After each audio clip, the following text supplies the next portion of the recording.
Ok. Eu acho que agora tá gravando. Acho que tava com o áudio. Acho que tava com o áudio ruim também aqui na gravação. Certo, vocês estão vendo a tela aí. Vamos voltar cá para os slides. Então, retomando aqui nossa última aula para a gente concluir o Marx, certo? A gente já passou aqui por vários dos conceitos do Marx, né? Nas aulas anteriores. Vimos que o Marx ele é precursor aí, um dos maiores expoentes do pensamento revolucionário, né? Então, os seus escritos tiveram influências, tiveram e têm influências fortíssimas, né? No pensamento político até hoje, né? Nos movimentos, em vários movimentos políticos e etc., né? E ele, embora não tivesse participado desses movimentos, né? Ele participou de outros movimentos sindicais da época dele, e ele é um dos principais aí expoentes do pensamento comunista, socialista e do pensamento progressista de uma maneira geral, certo? Então ele é essa figura histórica e importante que a gente vem estudando. Então a gente passou aqui pelos conceitos dele, né? Falamos aqui do pensamento revolucionário, né? A metodologia de estudo dele, que é o materialismo, né? O seu conceito aí de concepção, né? Como ele compreende, qual o princípio pelo qual ele vai compreender a sociedade e a dinâmica pela qual a sociedade se transforma, a sociedade muda, né? E como ela funciona e como ela pode mudar. Ele vai partir da premissa do materialismo histórico, né? Ele vai estar focado sempre na materialidade, na existência concreta da sociedade. E para isso ele vai estar ali focado, né, na visão, mantendo a visão deles, os olhos deles sobre as condições materiais de existência, né, que é as condições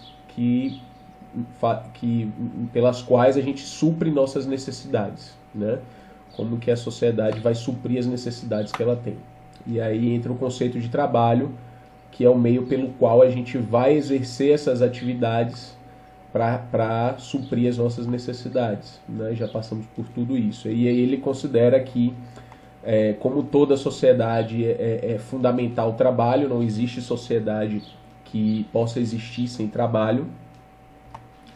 Então ele vai analisar esse trabalho, ele vai observar que esse trabalho, né, em algum momento da história, se expressou em várias partes pelo mundo afora. Esse trabalho começou a adquirir um caráter, né, injusto, um caráter de exploração, né?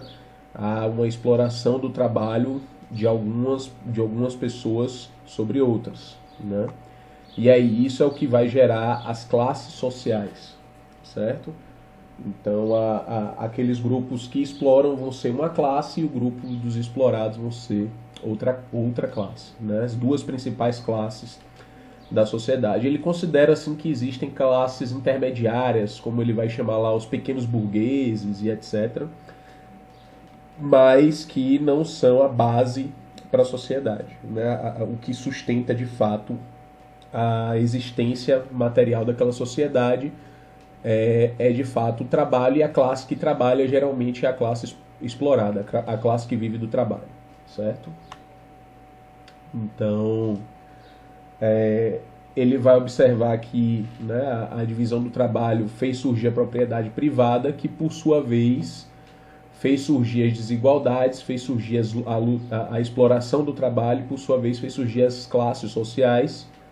E aí ele vai entender que a sociedade, a dinâmica de transformação da sociedade se dá pelo processo da luta de classes, certo? Estou só revisando aqui para que a gente possa retomar aqui de onde a gente parou, tá? E aí ele também vai abordar aí a questão da alienação do trabalho, que a gente viu também na aula passada, ou seja, que dentro do capitalismo, o fato do trabalho ser um trabalho assalariado, do trabalhador vender o seu trabalho como uma mercadoria, né? Ele não mais trabalha e vende a mercadoria que é produto do seu trabalho. O seu próprio trabalho é a mercadoria dentro do capitalismo, né? O trabalho assalariado do capitalismo é isso. Você compra o trabalho daquele indivíduo, né?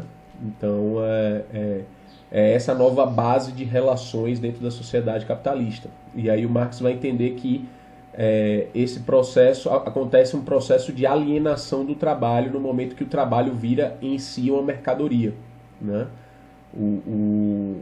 As coisas que vão sendo produzidas, elas vão se tornando cada vez mais, tendo cada vez mais um valor de troca ao invés do valor de uso, e que esse trabalho do trabalhador ele passa a ser apartado desse trabalhador, né?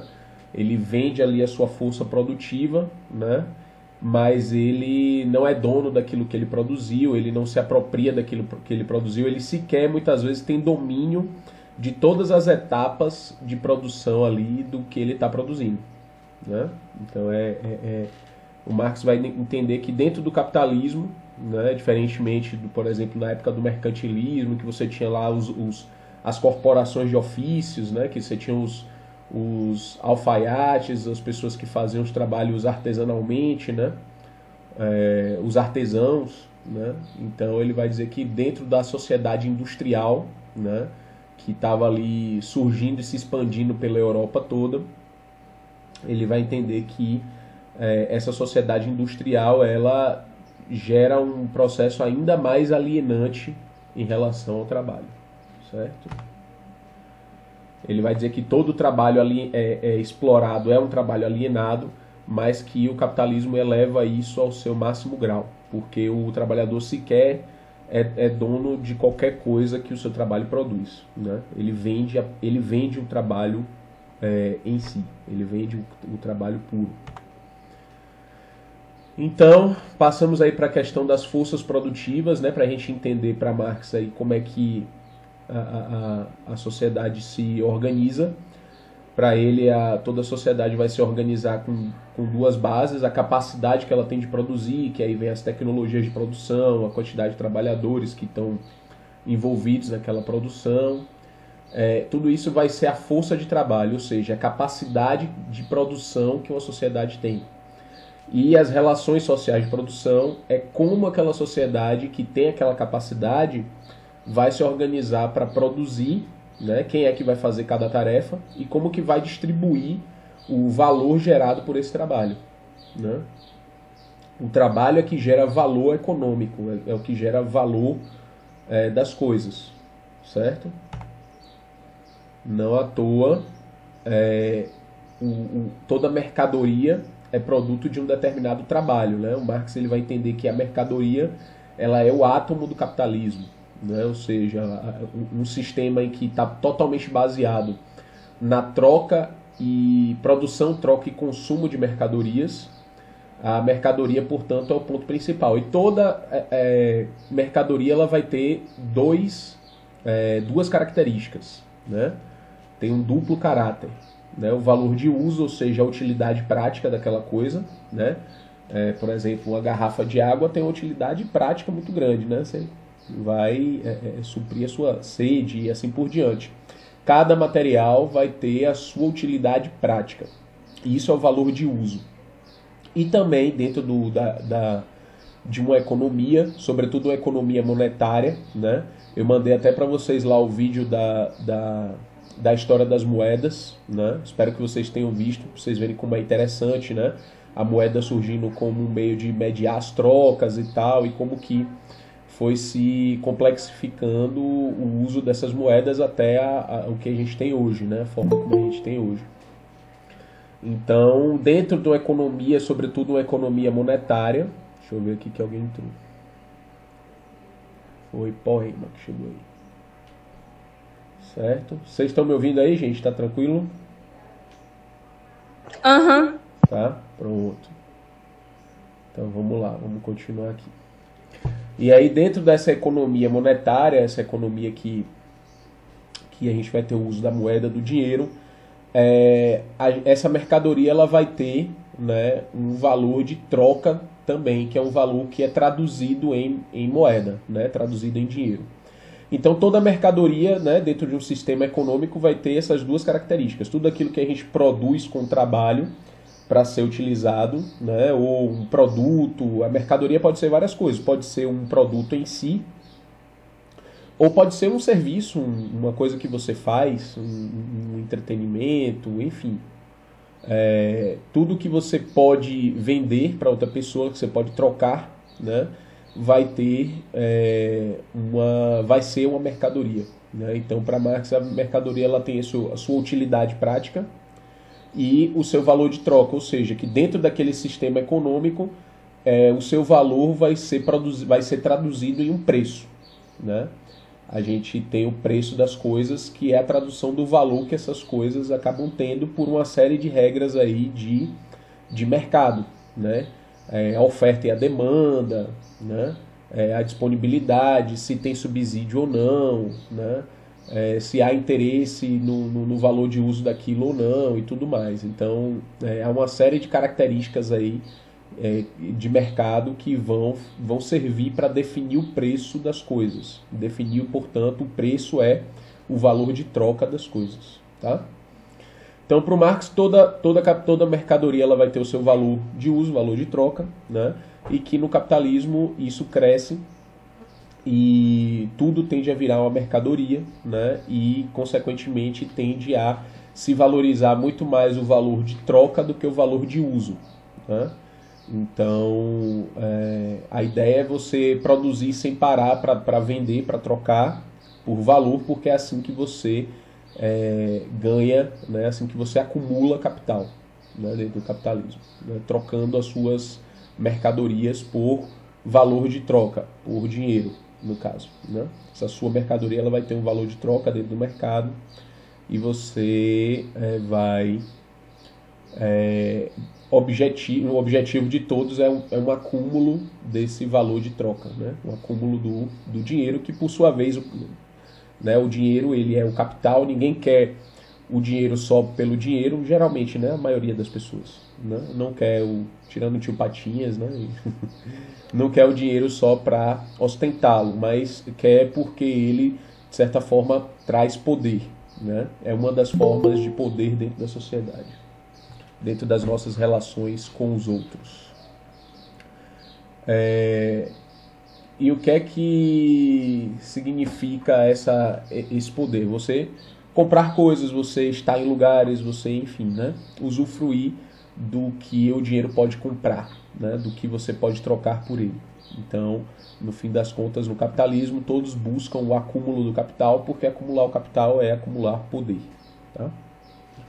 Então, a ideia é essa, dentro desse sistema aí.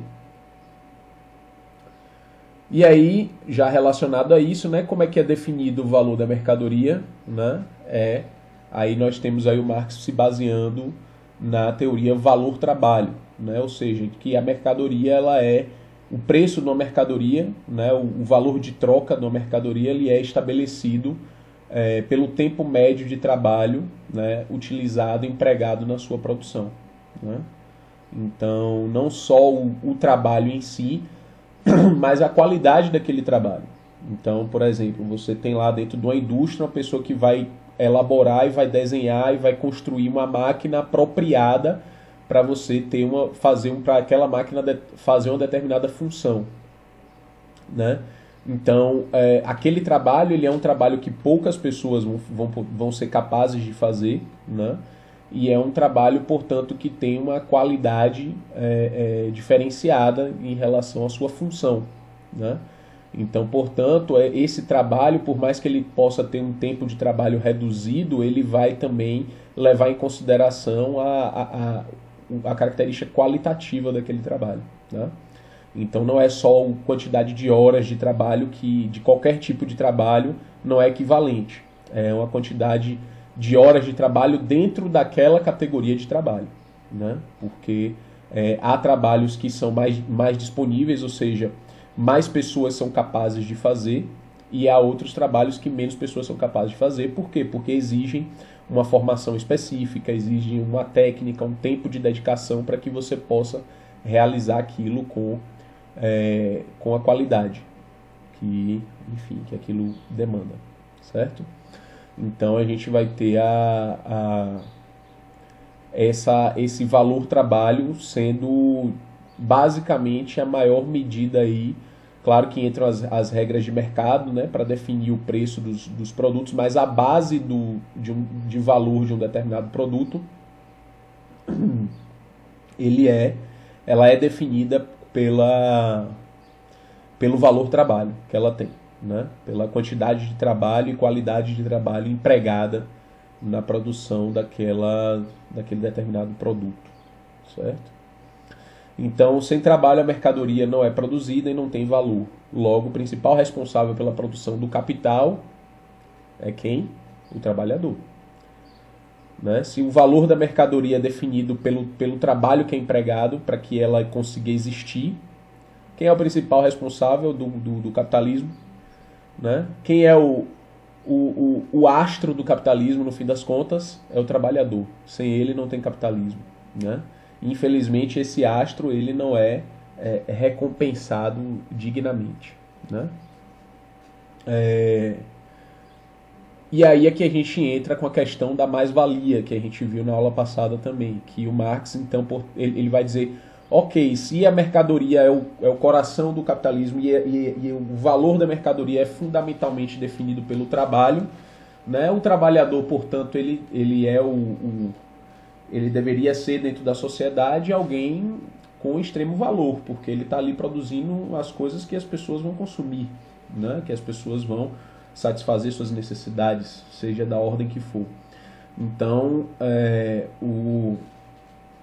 o Marx ele vai entender que há uma relação injusta entre aquele valor produzido, né, pelo trabalho daquele trabalhador e o que ele recebe em troca. Né? E aí ele vai dizer que a principal forma de exploração do trabalho do trabalhador dentro do capitalismo é a mais-valia, né?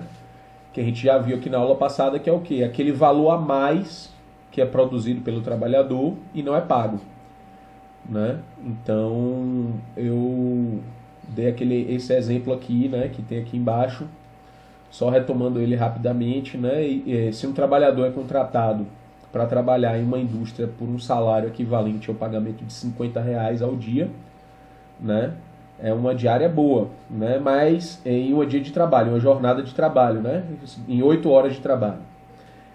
Só que ele produz em valor, né? O valor trabalho dele produzido para agregar aquela mercadoria ou para agregar aquele serviço, aquela função que é prestada e tal, ele tem um valor de trabalho que, se parar para analisar, vale R$10 por hora, se a gente fazer uma média. Ou seja, ele, dentro da jornada de 8 horas, quanto ele produz de valor trabalho? R$80.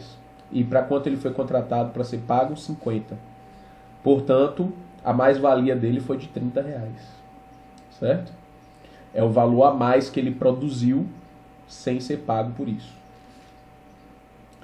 Então, para o Marx, a principal forma de exploração da sociedade capitalista é a mais-valia para com o trabalhador. Então ele vai dizer, dentro da sociedade capitalista, a gente vai ter lá o burguês, que é o dono dos meios de produção, que vai contratar o trabalhador, quem de fato vai agregar valor ao serviço ou produto dele, e geralmente esse trabalhador não é recompensado da maneira mais justa, né? Porque geralmente ele sofre de mais-valia. Né? Então perceba, às vezes você tem lá, vamos pegar uma indústria de sapatos. Né? Eu tenho que ter uma matéria-prima, eu tenho que ter um maquinário e eu tenho que ter o trabalho para produzir aquilo. Né? Tudo isso é caro. eu tenho lá o meu... É por isso que né, o capitalista ele precisa ter um capital, né, de investimento, né, porque ele não vai ter, no início ele vai ter muito mais gasto do que retorno. Então, eu vou ter lá a minha concorrência, né, e o meu concorrente ele conseguiu abaixar o preço dele. Só que assim, eu não quero usar matéria-prima de qualidade inferior, porque eu quero que os meus sapatos continuem sendo bem vistos, né? Eu também não quero reduzir muito a minha margem de lucro. Eu quero conseguir continuar ganhando bem. Onde que eu posso descontar esse valor para que eu possa produzir mais, continuar lucrando, sem aumentar o preço para que a concorrência não ganhe de mim? Eu posso descontar isso do próprio trabalhador, da mão de obra, de quem está ali trabalhando, produzindo para mim, né? E como que eu faço isso? Através da mais-valia, certo? Então muitas vezes o Marx vai chamar atenção para isso, que a mais-valia é a forma pela qual o trabalhador ele é explorado, né? Então percebam que o que o Marx está colocando aí não é assim, porque o empregador deveria dividir os lucros com o trabalhador e etc, etc, etc. Não. O que ele está dizendo muito simples a ideia, ele trabalha mais do que o que ele é pago para fazer. Ponto. Né? O ponto dele aí não é a questão de porque todos deveriam sair iguais com a mesma coisa e etc. Não, o ponto dele dentro do capitalismo a relação é injusta porque mesmo dentro dessas regras aí, né, de que eu contrato e tal, você para fazer um serviço, para fazer um trabalho, etc., eu lhe pago menos por padrão, né, do que deveria pagar. Né? A mais-valia ela já acontece assim. Certo? Tá tudo bem aí, gente? Vocês estão ouvindo? Tá tranquilo? Sim? Então tá, vamos lá.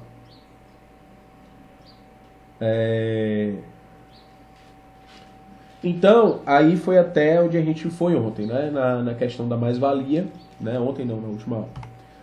E aí hoje a gente entra para esse novo conceito aqui, esses novos conceitos, né, que são importantes para a gente entender aí já o desfecho aí do que eu selecionei aqui do Marx para passar para vocês. Então a gente tem aqui o conceito dele, dois conceitos fundamentais, são esses conceitos de estrutura e superestrutura, dentro do seu pensamento aí, que a gente pode entender como um pensamento sociológico. Ele vai entender que toda a sociedade, lembrem lá, qual é o ponto principal para ele, retomando, o ponto principal de qualquer sociedade, para a gente analisar qualquer sociedade, para ele, são as condições materiais de existência. Ou seja, o que aquela sociedade faz para suprir suas necessidades, para existir. Ou seja, a base, como o trabalho, as relações de trabalho são estruturadas dentro daquela sociedade. Porque é o trabalho que vai produzir as coisas que são necessárias para a existência e subsistência daquela sociedade. Certo? Disso aí vocês lembram. Então, Marx vai dar um nome a isso. Ele vai dizer, ok, a sociedade é isso, mas a sociedade não tem só isso. Né? A sociedade são relações de trabalho, sobretudo, são relações econômicas, esse é o principal, é o que define a sociedade, mas a sociedade não é só isso. Né? Então, para isso, ele vai usar esses dois conceitos aí, que são os conceitos de estrutura e superestrutura. Né? O super, gente, não é de tipo super muito, é super que está sobre, que está por cima. Né? É como se fosse ali a cobertura do bolo. Né? Então, a gente vai ter a estrutura e o que está sobre ela, a superestrutura. Então, para o Marx, as relações de trabalho, né, as condições materiais de existência são a estrutura da sociedade, a base, os alicerces. Né? A gente faz lá vai construir a casa, né, faz o alicerce dela, faz a base, né, cuida primeiro da base, do chão e tal, de dar um apoio firme, constrói as vigas e coisa e tal, para depois vir com o acabamento. O acabamento é a superestrutura, certo? Então, se a gente for fazer uma análise aí com a construção civil, tá? É mais ou menos isso. Então, a estrutura para o Marx, né, são as relações de trabalho da sociedade. É como aquela sociedade faz para sobreviver, para existir. Como que ela se estrutura para que ela possa existir nas relações que elas vão suprir as necessidades. Então, vamos lá, vou ler o texto aqui. Como vimos, Marx tem como pressuposto de sua análise da sociedade o fato de que as condições de existência, definidas pelo trabalho, são as relações mais importantes para compreendermos a sociedade. O autor irá classificar as relações de trabalho como a estrutura da sociedade, ou seja, a base, o conjunto de relações que define a existência da sociedade, certo? Isso é estrutura. Então, a estrutura é a base econômica da sociedade. É como a sociedade vai agir, né, para manter ali a sua existência. Portanto, isso define o quê? Como que a sociedade faz isso, como a gente já viu anteriormente, trabalho. O trabalho é que vai suprir as necessidades das pessoas. Portanto, a estrutura são as relações de trabalho, né? São as relações, são a base econômica. Tá? Ok, e aí o Marx vai dizer que, apoiado sobre essa estrutura, antes de tudo temos a estrutura da sociedade. Por cima disso, o que é que a gente vai ter? Então, vou colocar aqui, vou ler aqui a segunda parte para a gente entender esse conceito de superestrutura. Entretanto, a sociedade não se compõe apenas de trabalho. A política, a religião, a cultura, entre outros, compõem o que o autor classifica como superestrutura, ou seja, o que está sobre a estrutura, o conjunto de relações que se estabelecem fora das relações de trabalho, mas, no entanto, dependem delas para sustentar sua existência, certo? Então, o que é que o Marx quer dizer? Todas essas outras instituições sociais que são importantes, elas só existem e se mantêm porque existe uma base ali econômica que sustenta aquela sociedade. Só podem existir se, antes de tudo, existir uma base econômica para sustentar aquilo ali. Então, a cultura, a política, a religião e etc., elas vêm por cima são relações que se estabelecem ali na sociedade para além da estrutura econômica, né? Para além de como aquela sociedade ela funciona, né? Certo? Então, é basicamente isso. E ele vai dizer que a estrutura econômica influencia em tudo isso, certo? Então ele vai dizer que, por exemplo, é muito mais fácil eu ter uma influência religiosa dentro da sociedade no momento em que a minha religião dispõe de recursos econômicos grandes. Quanto mais rica a minha igreja, trocando em miúdos, quanto mais rica a minha igreja, mais eu consigo alcançar pessoas com ela. Na cultura, né? Quanto mais recursos econômicos eu tenho, mais as minhas obras e etc., o que eu produzo, o que eu penso, o que eu escrevo, é capaz de atingir pessoas. Vamos pensar aí nos meios de comunicação. Meios de comunicação, que é uma coisa que agora, né, com a revolução tecnológica também está se colocando aí em perigo, né, em uma mudança, na verdade, de estrutura. Mas se a gente parar para pensar até alguns anos atrás, qual era a estrutura? Ainda é hoje, né? Mas é cada vez mais enfraquecido aí com o poder da internet. Mas se a gente parar para pensar, meios de comunicação estão dentro do âmbito da cultura. Quanto mais rico o meio de comunicação, mais gente ele alcança.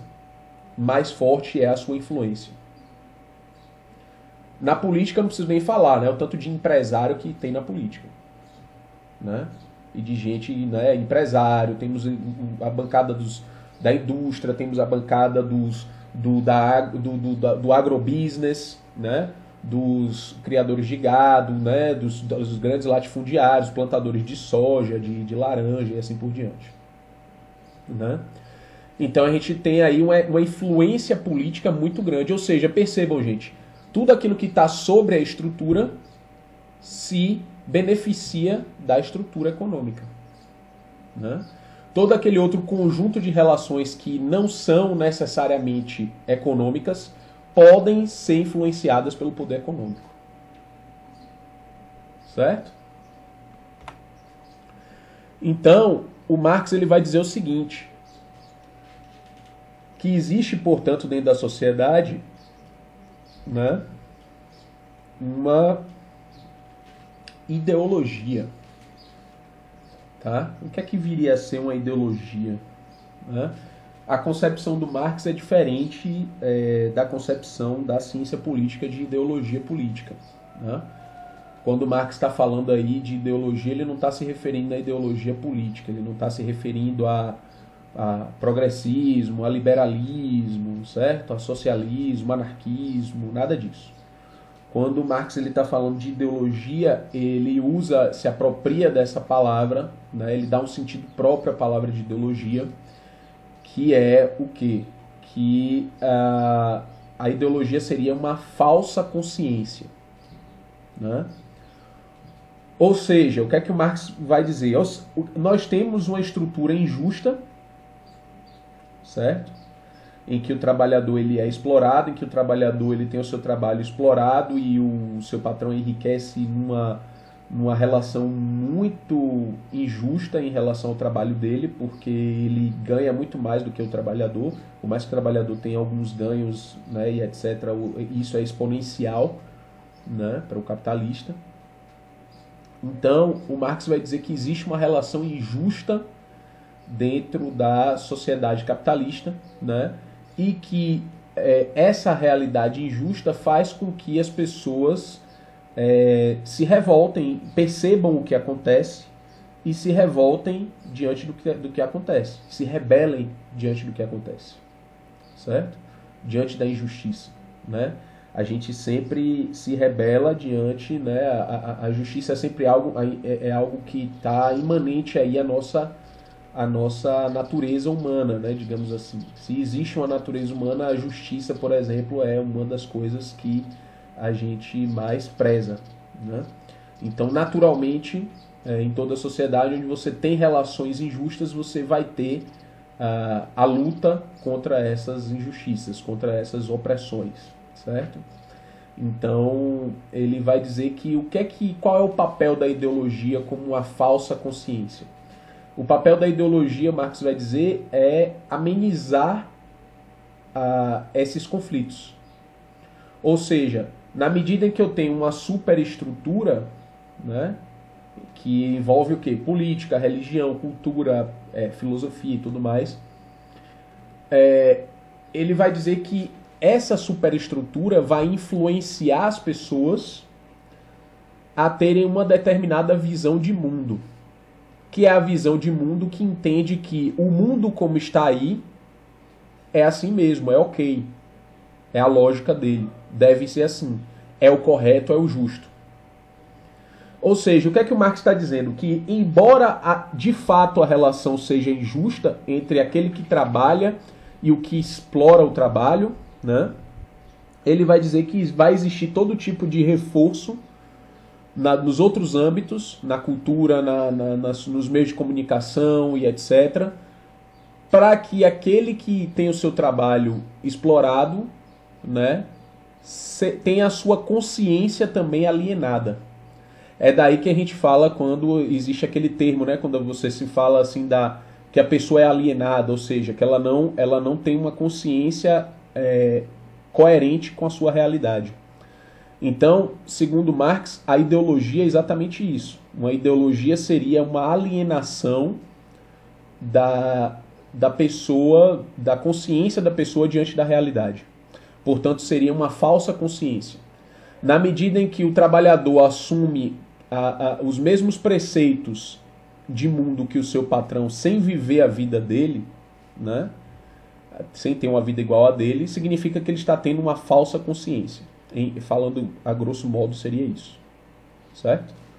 Então, é isso que o Marx ele vai entender como a ideologia. Ele vai entender que o papel da ideologia é justamente conter os conflitos para que a sociedade permaneça e se mantenha da maneira como ela é. Ou seja, a ideologia dominante vai refletir os interesses da classe dominante, segundo ele. Né? Portanto, as classes mais abastadas, que dispõem de mais recursos econômicos e que dispõem de alcançar mais pessoas, vão poder também espalhar e reforçar mais as suas ideias, a sua concepção de mundo.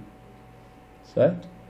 Vão impor lá as suas ideias de como é correto se falar, de como é correto se agir, de do que seria bom, do que seria de classe, do que não seria, e assim por diante. Tá? Então é a partir daí que o Marx ele vai entender que a ideologia, portanto, ela vai ser um meio, né, para manter as injustiças das relações econômicas ali acontecendo dentro daquela sociedade, certo? Então ele vai dizer que o Estado também se permeia por essas ideologias, todo o conjunto de leis e etc., que são produzidas na sociedade, eles bebem de uma ideologia que é a ideologia dominante e, portanto, a justiça e etc., tudo que o Estado a relação do Estado para com a sociedade vai ser uma relação em que de classe para aquele Estado, que o Estado vai ter um formato burguês. E que, portanto, o burguês, quando provavelmente for preso ou sofra e cometa algum crime, ele dificilmente vai sofrer das mesmas penas ou ter o mesmo tipo de punição do que alguém da classe trabalhadora, alguém pobre que não dispõe de recursos econômicos. Né? Será que o Marx está tão errado, gente? Quando a gente para e olha para o que acontece no mundo, será que de fato ele está incorreto em dizer isso? Tá, não, ele sabia da Sabia, né, Poema? Ele estava certíssimo, né? Sabia. Não em todo caso assim também, porque tem umas coisas assim que ele fala, mas ele não especifica como é e parece que ele nem falou, entendeu? Tipo assim, eu tava vendo uma menina falando que, por exemplo, quando ele fala desse negócio de relações de trabalho, de não sei o que, ele, por exemplo, não cita os trabalhos domésticos como trabalhos. Por exemplo, e é um trabalho. Entendeu? Sim. Uhum. Entendo. Então, uma coisa aí, Poema, existe um conceito aí que se usa, por exemplo, na área de história, que é o conceito de anacronismo. Né? O que é o anacronismo? É quando a gente pega os conceitos que a gente tem hoje, a visão de mundo que a gente tem hoje, e julga alguém de outra época com base nesse padrão que a gente tem hoje. Entendeu? Então, assim, de fato, o Marx ele tinha umas ideias que, para dentro da época dele, eram normais. Não se considerar trabalho doméstico naquela época era normal, né? Ele tinha posições que racistas, que hoje a gente entende como racistas também, machistas, né? Que hoje a gente entende como machistas também. Mas percebam que não é o que a gente está aproveitando aqui do pensamento dele, né? Então, a ideia, né, da gente trabalhar com esses autores, a gente sempre tem que ter o cuidado de ler esses autores sempre com esse cuidado de entender que eles eram homens de suas épocas. Que não é porque eles fizeram produziram coisas incríveis ou ideias maravilhosas que eles eram perfeitos e que eles eram esclarecidos em todos os seus pensamentos. Entendeu? Isso eu entendo. Só o que é que acontece? Quando as pessoas elas começam a discutir esse tipo de coisa, elas começam a considerar isso, de tipo assim, pegar as ideias dele e querer aplicar do jeito, tipo assim, no momento atual. Sim. Sem fazer uma revisão também. Exatamente. E sem considerar que muita coisa mudou. Sim. Entendeu?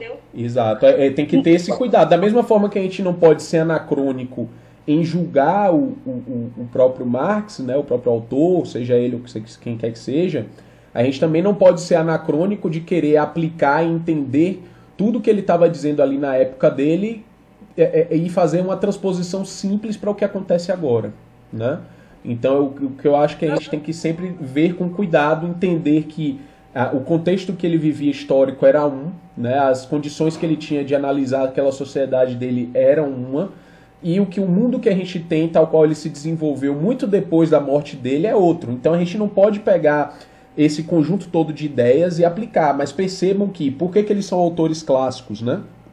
Porque são autores que, embora eles tivessem escrito na época deles, eles têm muitas ideias em que a gente pode entender a realidade ainda hoje, tal qual eles analisaram naquele momento histórico. Eles não ficaram totalmente presos ao seu momento histórico. Algumas das ideias deles servem para elucidar o que a gente vive e vê até hoje, né? Por isso que eles são considerados autores clássicos, né? Um clássico vem daí.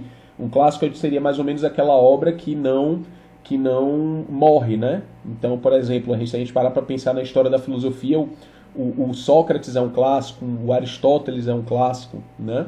Então a gente vai ter dentro da literatura também os clássicos que foram escritos em outras épocas. O Shakespeare, que escreveu lá no século XVII, XVIII e tal, era um clássico, né, também. Por quê? Porque eles acabavam explorando coisas que são interessantes e que não morreram até hoje. Se a gente parar para observar a realidade hoje, a gente consegue identificar várias coisas. Agora, significa que a gente tenha que traduzir e entender as coisas dessa exata forma? Não. É por isso que a gente começa estudando esses autores aqui no primeiro ano do curso de vocês, justamente para que a gente possa entender qual foi a base que a sociologia teve para analisar o mundo que nós temos, para a partir daí a gente ir adaptando esse pensamento à realidade atual, né? Ao contexto histórico atual. Ao longo do curso a gente vai vendo outras nuances, outras contribuições de outras disciplinas das ciências sociais e vai contextualizando tudo para que a gente possa, ao máximo, com as contribuições desses autores, entender o que é que acontece na nossa realidade hoje, né? Enriquecer a nossa imaginação sociológica, né, com o estudo desses autores. Seria mais ou menos isso, né? Certo, Poema? Uhum. Certo. Vamos lá. Então eu vou ler aqui para vocês, gente. Esse daqui que eu falei, né? Agora eu vou ler aqui o que eu condensei aí em relação ao pensamento sobre a ideologia, tá? Então, Marx considera que toda sociedade de classes apresenta contradições entre as forças produtivas, ou seja, a capacidade de produzir, e as relações sociais de produção, ou seja, a distribuição do trabalho e da riqueza, certo? A gente já viu isso. Ao identificar essas contradições, a classe explorada entra em embate com a classe detentora dos meios de produção, promovendo a luta de classes, certo? Segundo ele, é assim que a dinâmica histórica se dá. Para atenuar o conflito, né, ou seja, para tentar minimizar ali o conflito, a classe dominante conta com a ideologia, ou seja, com o pensamento predominante na sociedade, né, que é o que eu já expliquei para vocês aqui. Marx define a ideologia como falsa consciência, ou seja, a classe explorada adota a visão de mundo da classe dominante e com isso passa a acreditar que essa exploração é a ordem natural da sociedade, aceitando a exploração com maior facilidade, certo? Então a ideia da ideologia é exatamente essa, né? Todo grupo ali que está no poder, né, ou que se pretende estar no poder, ele vai alimentar uma ideologia, ou seja, uma visão de mundo, certo? Então o Marx ele vai entender que naquela época existia, né, na época em que ele fez seus estudos, existia uma visão de mundo ali, uma ideologia burguesa, né, propagada pela sociedade, certo? Então, o que é que ele diz? Como que a gente pode superar essas injustiças, essas dificuldades, portanto? O primeiro passo é quebrar a ideologia. O primeiro obstáculo para a transformação dessa relação de trabalho injusta é quebrar a ideologia. Como que eu quebro a ideologia? Segundo ele, formando uma consciência de classe, né? Então, para Marx, a única forma de romper com a exploração do trabalho é fazer uma revolução, ou seja, fazer uma mudança abrupta, né? Mudar a forma como as relações de trabalho estão colocadas, né? Como as relações de trabalho funcionam. Então ele diz que a única forma de mudar essa exploração, de acabar com essa exploração, é acabar com essas relações de trabalho como estão aí. E o primeiro passo para fazer isso é romper com a ideologia dominante.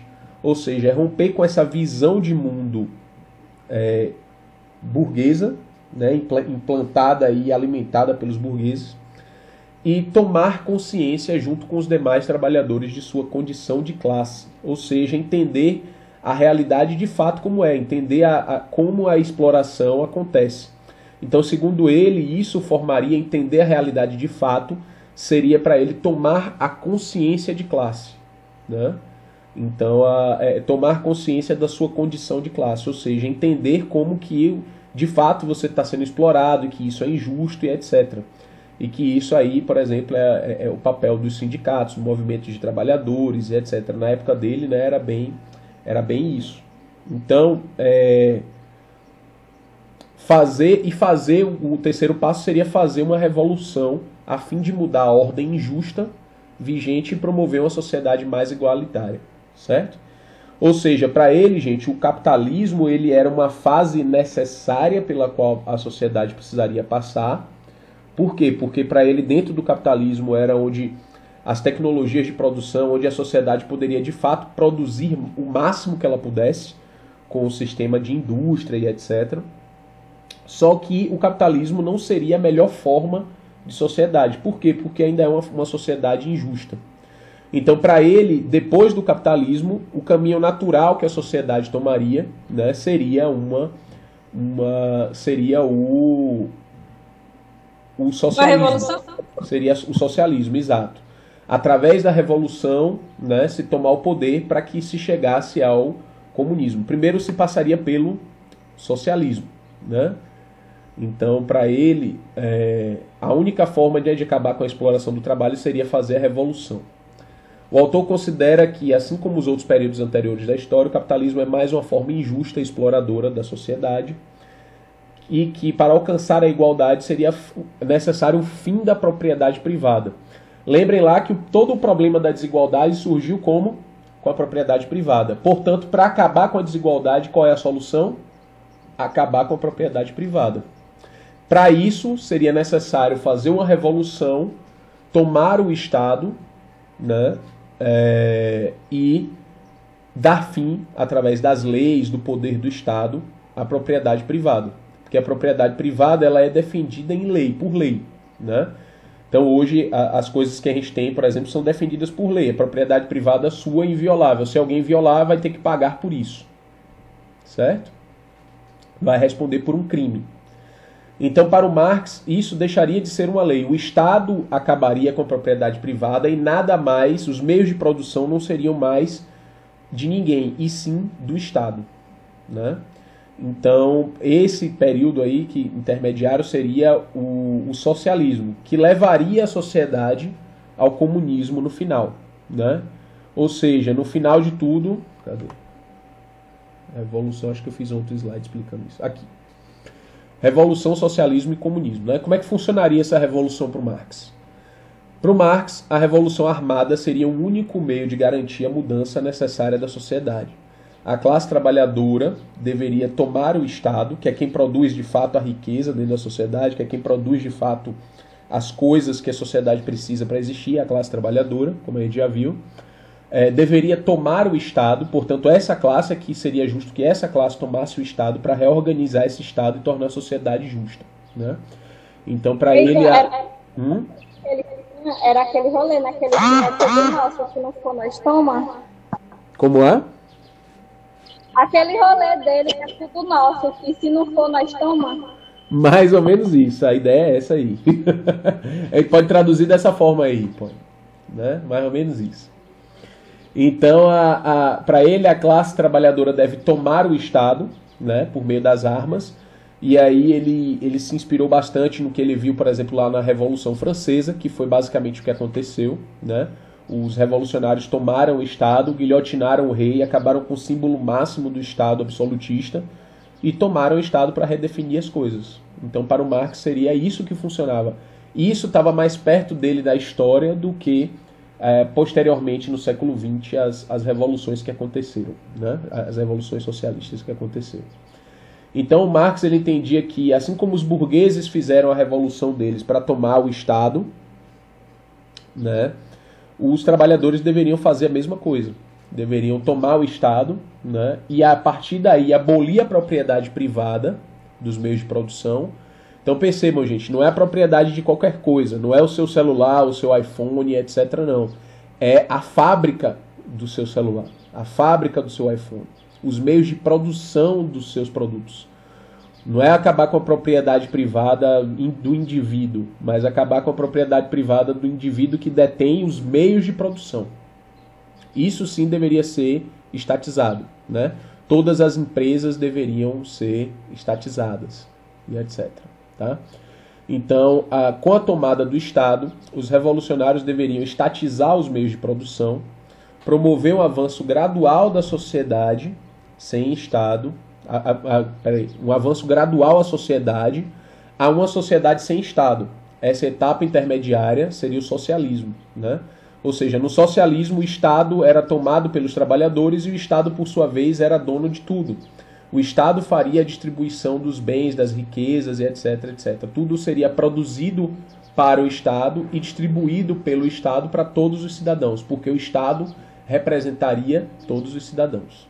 A ideia utópica é essa aí. Né? Tu pode falar para mim a definição de anarquismo? Como é? Tu pode falar para mim a definição de anarquismo? Porque é parecido, né? Tipo assim, viver em uma sociedade, ter uma sociedade sem uma forma específica de governo. Sim, sem Estado, exato. Vocês vão estudar isso mais especificamente quando a gente vê o terceiro ano, que é a parte de ciência política. Mas assim, o que é que eu posso definir aqui para você como resposta? É que na verdade, esse comunismo que ele está falando aqui é uma espécie de anarquismo. Por quê? É uma sociedade sem Estado. Não é que o anarquismo ele não tem governo, é que o governo dentro do anarquismo, da concepção anarquista, ele é um governo autogerido. Ou seja, as pessoas governam e tomam as decisões por elas mesmas. Não existe um poder centralizado. Não existe um Estado com um exército, com armas, que vai definir as leis e obrigar todo mundo a cumprir. Dentro do anarquismo, as pessoas chegam a um consenso entre elas de como as coisas devem funcionar, como as regras devem funcionar e assim por diante. Entendeu? A ideia do anarquismo é uma sociedade não sem governo, mas uma sociedade do autogoverno. É uma sociedade sem Estado. Né? É uma sociedade que não precisa do Estado oprimindo as pessoas para fazer ele funcionar, para fazer a sociedade funcionar. A ideia, a concepção anarquista é essa. Então, dentro da concepção do Marx aqui, o que ele queria, no fim das contas, era uma sociedade comunista. E uma sociedade comunista é uma sociedade anarquista. Por quê? Porque não existe mais Estado que centraliza o poder dentro do comunismo, assim como o anarquismo. Não à toa, uma linhagem que a gente tem dentro do anarquismo é a linhagem dos anarcocomunistas, que é os que querem uma sociedade sem propriedade privada e sem Estado. E a gente tem uma outra linha mais recente dos anarquistas, que são os anarcocapitalistas, que eles querem uma sociedade com propriedade privada, mas sem Estado, certo? Então a gente tem essa divisão aí dentro do próprio anarquismo. Então os anarquistas eles se diferenciavam dos comunistas basicamente porque o final deles era o mesmo, eles acreditavam no mesmo fim, uma sociedade sem Estado. Só que para os comunistas a sociedade precisaria passar pelo socialismo, que é essa etapa intermediária, que é o quê? Você tomar o Estado e definir tudo, organizar tudo através do Estado, para depois abolir esse Estado. Né? E mudança gradual. Isso, exatamente. A mudança seria gradual, a partir da educação da sociedade, etc. Gradualmente você iria dar fim ao Estado. E os anarquistas, eles já brigavam aí desde esse princípio, o Bakunin com Marx e etc., porque eles, o Proudhon também, porque eles acreditavam que não precisava dessa etapa intermediária de tomar Estado. Eles eram totalmente contra qualquer tipo de Estado, seja esse Estado, o Estado burguês ou o Estado socialista dos trabalhadores, né, a ditadura do proletariado. Eles não queriam isso, eles não queriam nenhum Estado mandando na sociedade. Então eles queriam pular direto para uma sociedade sem Estado, né? De um Estado que se tem para uma sociedade sem Estado e ponto. Não tinha nada de ponto intermediário. E já os comunistas, eles acreditavam que era necessário o socialismo, né? E aí o que a gente teve depois, futuramente, baseado nessas ideias aí, enquanto experiências reais, né, que a gente vê na União Soviética, em outros lugares, né, na China, é que as pessoas, os grupos, aquele grupo revolucionário tomou o poder do Estado, só que depois não largou o osso, não fez a transição para o comunismo, né? Eles nunca tiveram, dizem que nunca tiveram essa condição de fazer essa transição, porque eles são atacados pelas outras nações capitalistas e etc, etc. Enfim, acabaram vários deles, a grande maioria, se descambando em regimes autoritários que, enfim, tomaram o Estado e permaneceram nele e formaram uma nova classe que, ao invés de ser uma classe burguesa, acabou se tornando uma classe da elite da burocracia estatal, uma classe da elite estatal, né? Enfim, aí já está entrando na parte de uma crítica aí ao socialismo, ao comunismo, né? Mas que não tem a ver com o que o Marx, com o Marx em si, porque afinal de contas tudo isso aconteceu depois do Marx. Foi inspirado, esses movimentos, essas revoluções foram inspiradas nessas ideias do Marx, mas ele não teve a oportunidade de ver nenhuma delas, tá? Então, o que é que acontece? Para o Marx, o comunismo seria a etapa final da mudança social, a sociedade sem classes, onde não haveria Estado e todos iriam trabalhar em colaboração, sem exploração do trabalho. Embora não tivesse sido implementadas, enfim, tá errado isso daqui, né? Deixa eu corrigir isso aqui. Embora não tivessem sido implementadas, as ideias de Marx foram incorporadas em diversas revoluções ao longo do século XX. Então temos alguns exemplos aí: Rússia, China, Cuba, Coreia do Norte, Vietnã, enfim, né? A gente pode pensar talvez mais recentemente aqui agora Venezuela e etc. Ao longo do século XX. E a ideologia marxista é politicamente influente até os dias atuais. De maneira direta ou indireta, está presente nas discussões políticas, certo? Então, gente, aqui a gente tem o fim do pensamento do Marx, certo? Deu para a gente entender, né, toda a concepção que ele tem, com o que ele está preocupado em mudar a sociedade para tornar ela mais justa, uma sociedade onde não haja exploração do trabalho. E aí ele desenvolve todo um pensamento, está aqui ó, condensado nos conceitos dele, que eu estou botando para vocês aí na tela. Ele condensa todo o trabalho dele no sentido da gente entender como a sociedade ela funciona, né? Com a questão dele da estrutura, né? Das condições materiais de existência e tudo mais. Da ideologia, ele coloca muito bem como tudo isso funciona, como a sociedade capitalista funcionava na época dele, tá? Então ele é um autor que tem um pensamento muito rico em termos da gente entender como funciona uma sociedade, e ao mesmo tempo que ele teve esse pensamento rico para a gente entender sociologicamente como funciona a sociedade, ele próprio foi um personagem da história, na medida em que essa teoria dele influencia a nossa política até hoje, né? Então o Marx ele é um elemento central dentro de toda a esquerda mundial e etc. A gente vai ter uma forte base no pensamento do Marx.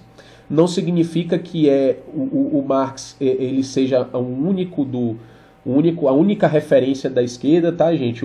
Claro que a esquerda não parou no tempo, não parou no Marx, continuou se atualizando e se atualiza até hoje, atualizando esse pensamento do Marx. Mas a gente tem aí ele como uma base importante dentro da concepção de política e de transformações históricas importantes que transformaram o mundo, a política do mundo, né, e como o mundo funciona até hoje, né? Graças a essas revoluções socialistas e etc., a gente teve aí a mudança da sociedade, e no sentido da gente ter, por exemplo, a incorporação dos direitos sociais. Então, se hoje, por exemplo, a gente tem direito à saúde, à educação, à previdência pública e etc., tudo isso se deve a disputas políticas que envolveram esse pensamento progressista aí, que tem como base o Marx. Tá? Então a gente pode ver depois, né, no curso de vocês, no terceiro ano, a gente estuda a ciência política e a gente vai ver claramente aí como é que essas influências aconteceram e tal, certo? Mas lá a gente estuda mais o Marx, o marxismo, como um personagem histórico. Aqui a gente está vendo ele como o seu pensamento sociológico, certo? Como que é interessante a compreensão dele da sociedade, né? A forma dele compreender a sociedade,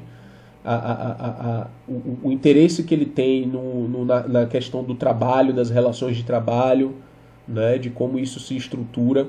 Observar como isso se estrutura dentro da sociedade é muito interessante é uma contribuição que o Marx tem até hoje, independentemente aí do que se fala em seu nome politicamente, etc., de toda a polêmica política que existe em torno dele. O pensamento sociológico dele ajuda bastante a gente compreender as dinâmicas, sobretudo econômicas, dentro da sociedade, voltadas às relações de trabalho, certo? Então, com isso eu concluo. Vocês estão aí, eu vou dar aí um tempinho para vocês fazerem perguntas, participarem. Deixa eu ver aqui, vou ler o chat também, né, que tá bombando aqui enquanto eu tava dando aula.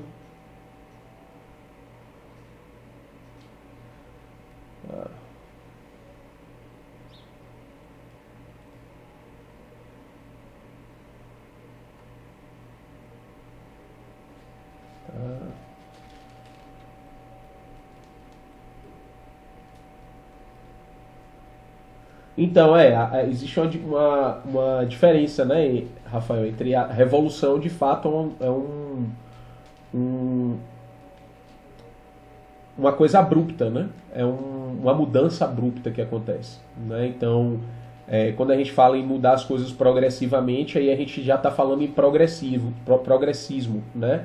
Em ir progressivamente em direção a uma mudança para melhor, mais igualitária, etc., né? Mas quando a gente está falando em revolucionário, geralmente revolucionário é uma coisa mais radical. Progressista já é uma coisa mais amena, porque não entende que as coisas vão acontecer, as mudanças têm que acontecer abruptamente de uma hora para outra, mas sim numa construção ali paulatina, né?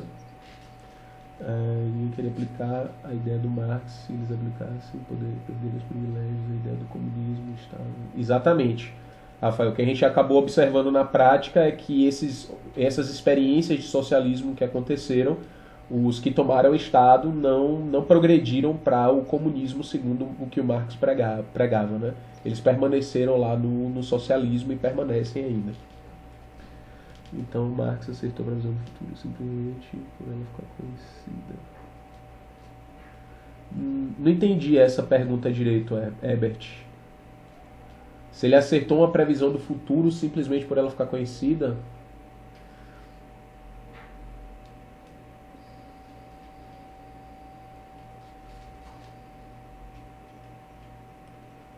Na verdade, assim, né? A gente pôde ver depois atores políticos, pessoas, personagens da história que fizeram ações, que transformaram o curso das coisas baseados no conjunto de ideias do Marx, né? Não necessariamente ele fez uma previsão de futuro, mas ele colocava que o futuro deveria ser, né, chegarmos ao comunismo, que o mais sensato seria chegarmos ao modelo de sociedade justa e igualitária que seria o comunismo, né? Mas não necessariamente uma previsão de futuro. Sim, exato. É disso que eu estou falando, né? Ele vê que ele enxerga que depois do capitalismo viria o socialismo e o comunismo, né? Como um desenvolvimento natural da sociedade, como a sociedade estava ali se desenvolvendo já materialmente. Ele acreditava que o próximo passo seria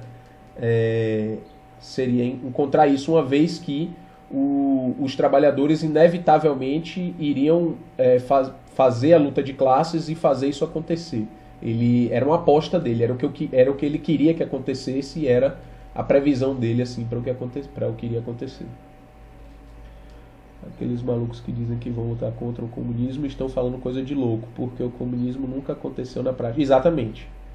A gente pode dizer que o comunismo, os comunistas de vertente socialista, que na prática é isso, né?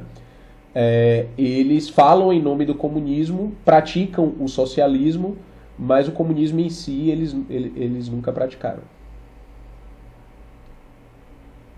Sim, até agora ele é uma referência muito grande da base de ideias das revoluções comunistas que aconteceram até então. O Marx foi uma referência central. Isso aí não tenho dúvidas.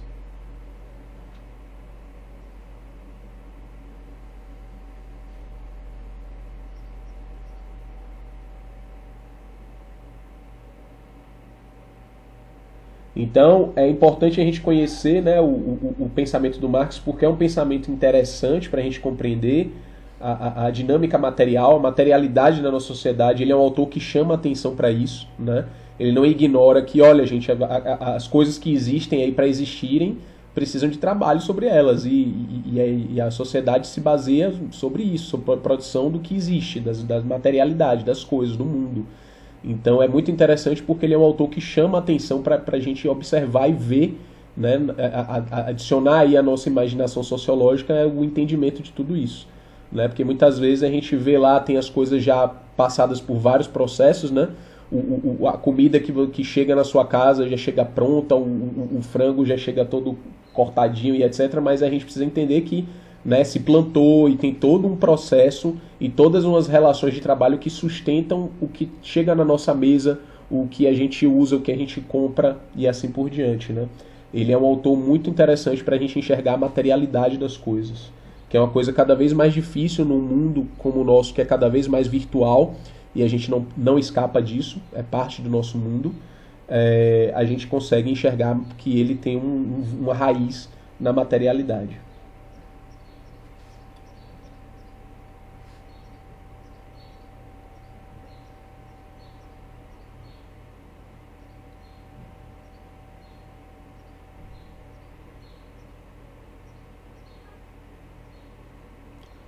Então, Rafael, algumas já aconteceram, né? Não sei aqui no Brasil, mas assim, mudanças elas vão acontecendo a todo momento. Mas revoluções eu não diria que não vai acontecer nunca, né? Eu não vou dar essa de fazer previsão aqui, de prever de Nostradamus. Mas eu acho que um caminho que geralmente se luta mais na política é o caminho de implementar pequenas reformas e que vão direcionando a sociedade para um lado ou para outro. A gente, por exemplo, está passando por um momento de mudança, né?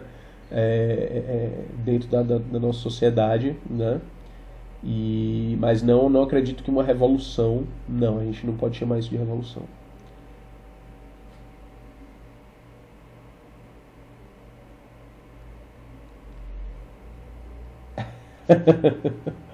Eu chuto até 2050. 2150. Pois é, quem sabe, né? Quem sabe se a humanidade existir daqui pra lá, né? Porque desde quando eu era adolescente que já falavam que o mundo iria mudar totalmente em 50 anos, eu já tô num caminhozinho depois disso aí e tô observando que não é bem assim, mas enfim, né? Vamos ver aí como é que vai ser.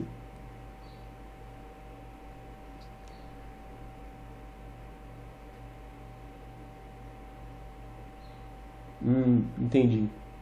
Nos termos do Marx, né? Revolução e tal, e implementação do comunismo. Sim, outros processos eles estão acontecendo, que a gente chama de progressismo, né? A política, né? Aí já se referindo às ideologias políticas, já não é mais o conceito de ideologia do Marx, elas estão em disputa aí dentro do processo político a todo momento. Né? As pessoas tomam atitudes baseadas numa determinada forma de pensar e querem implementar, né, ações políticas e tal, baseadas em uma determinada forma de pensar. E essas ideias estão em disputa o tempo todo. Né? O tempo todo a gente tem aí... Agora mesmo nos Estados Unidos a gente tem teve um presidente mais com um pensamento mais liberal, conservador, e agora a gente vai ter aí um outro presidente um pouco mais liberal progressista, então, né, o tempo todo essas ideias, essas disputas ideológicas estão acontecendo no âmbito da política, né? Essas, né, não chegam a ser revoluções, mas disputas, né? De revolução é uma coisa muito abrupta, muito radical.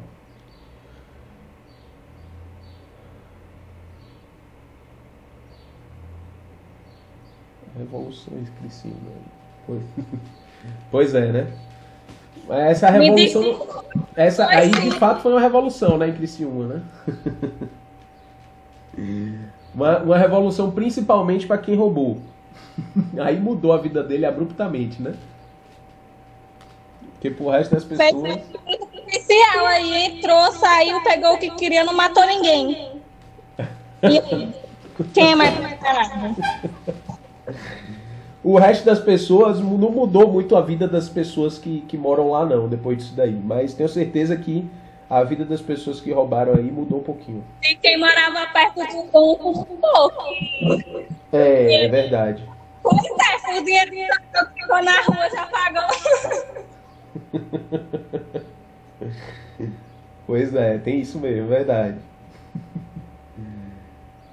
Mas, enfim, gente, só pra reforçar aqui, tá? Então eu vou postar a aula de hoje lá na sala de vocês. Semana que vem a gente faz o mesmo esquema, tá? A gente faz a aula do Weber, a primeira e a segunda, que aí na outra semana já é a semana que a gente vai encerrar, tá? Eu vou postar ainda hoje aí para vocês a prova de Durkheim e de Marx. E aí a prova de Marx eu vou dar um tempo a mais para vocês fazerem, justamente, né? Porque vocês ainda vão poder responder até semana que vem, mas já vão ter condições de fazer agora se quiserem, certo?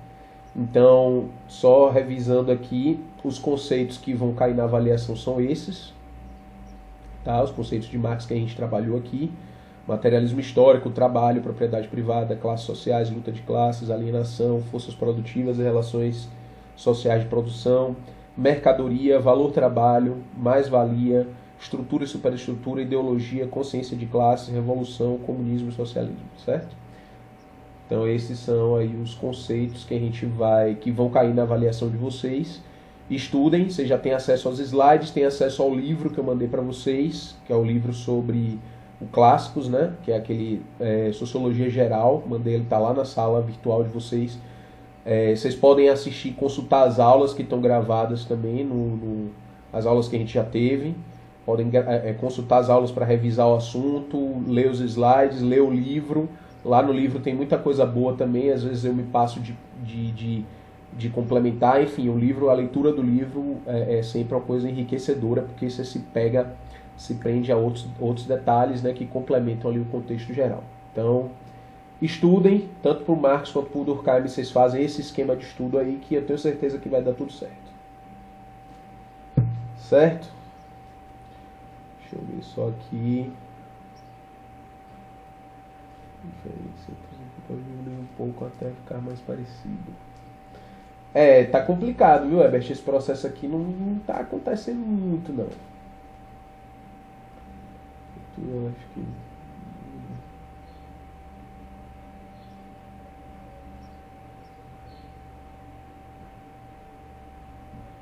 Ok, vou fazer a chamada agora, tá? Depois a gente continua esse debate aí, que é um debate interessante. Porque agora eu tenho um outro compromisso aqui. Estou fazendo a chamada de vocês. Então foi de Alice até Jamile. Agora de João até Natália. E de Natália até Vitória. Pronto, já tirei os prints. Certo, gente? E é isso, está feita a chamada. Bons estudos para vocês. E mais tarde eu posto a aula e posto as avaliações também, tá bom? Então, valeu, gente. Obrigado. Tchau. Tchau, tchau. Até a próxima.